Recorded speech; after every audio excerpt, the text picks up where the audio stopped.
Hello, hello! Let's cut straight to the chase here.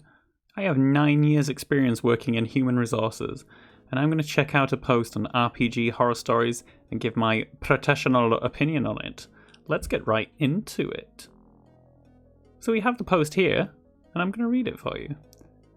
I have been DMing a group of 5 for over 2.5 years, and I recently killed off the party's warlock by turning it into a deathlock.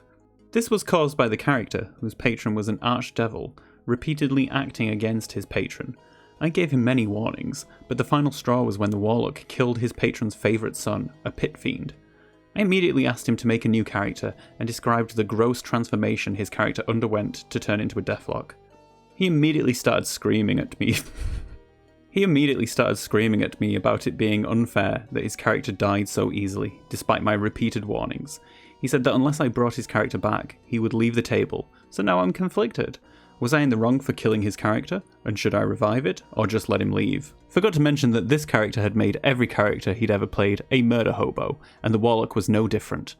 For this current campaign, I wanted to limit this behaviour as much as possible, as it made the game not fun to DM and ruin the experience of other players.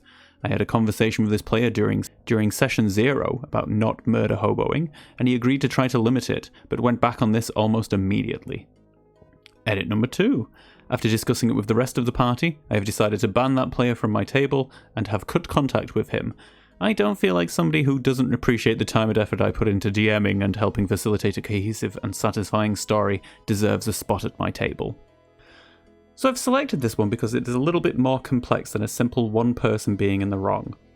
We're limited on some key details here, and even checking through the thread itself, these details aren't answered with enough information for me to give a value judgment on who is, quote-unquote, in the wrong.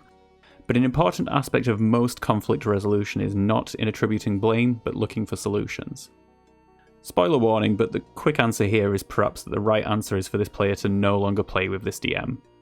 There's an obvious breakdown in the games master to player relationship, and the differences seem to be irrevocable. An important thing to note is that in the comments, the op tends to state a lot that the player is a murder hobo, which implies that this one incident is not an isolated occurrence of a difference in opinion about the type of game that both player and DM would like to take part in. There are some factors to consider. The warnings that the DM provides need to be clearly communicated.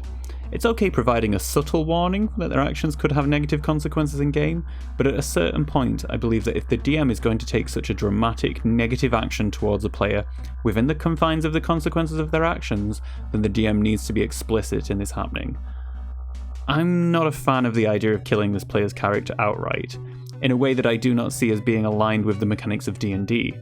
But if this is something that the DM believes is fair, and that the group is generally happy with, then I definitely think it needs to have been communicated beforehand that this is a potential outcome. The fact that the player reacts by screaming is, obviously, not appropriate.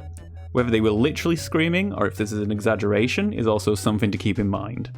Literal screaming is absolutely not an appropriate response, even when presented with something you see as unfair.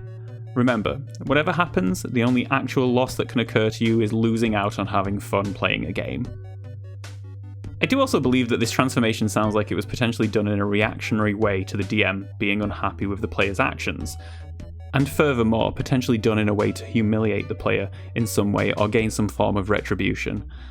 I think the player and the DM have both potentially acted without any levels of maturity in this. An important thing to remember with Dungeons & Dragons is that the main thing is to have fun, and to support and not impair the ability for everybody else at the table to also have fun. If the actions of a player is detrimentally impacting upon the DM, and potentially other players, the first step is to have a private, polite, but direct conversation about the actions and try to rebuild the social contract that exists within the group, and either come to a compromise or communicate expectations. It's not wrong for the player to want to play the game the way they want to, if the group wants to be murder hobos, and that's fun for them, and the DM does not feel that their labour is underappreciated, or that there is no fun to be had for them running a game where that is the primary goal, then they're not playing the game wrong. Purely playing the game as murder hobos is not, in itself, playing the game wrong. If the DM has done their due diligence in attempting to reconcile their differences with this player, if the player is unwilling to compromise on their actions, or accept the consequences of their actions within game, and the group is not of the opinion that they would prefer to continue playing with this individual, then I believe that the best outcome is for this player to leave the table. It's a shame that all social contract seems to have ended, but I'm not sure how strong their personal relationship outside of the game was prior to the game itself anyway. The main thing to remember here is that communication is king, and it's important to recognise social boundaries. Establishing what is fair and isn't fair within the game is something that this situation was clearly lacking. And so there we have it. What are your opinions? Do you think the DM was in the wrong? Do you think the player was in the wrong? Do you think they're both in the wrong? Do you think society is too nuanced for us to have a simple answer as to who is right or wrong? Why not tell me in the comments? Okay. See you later. Bye!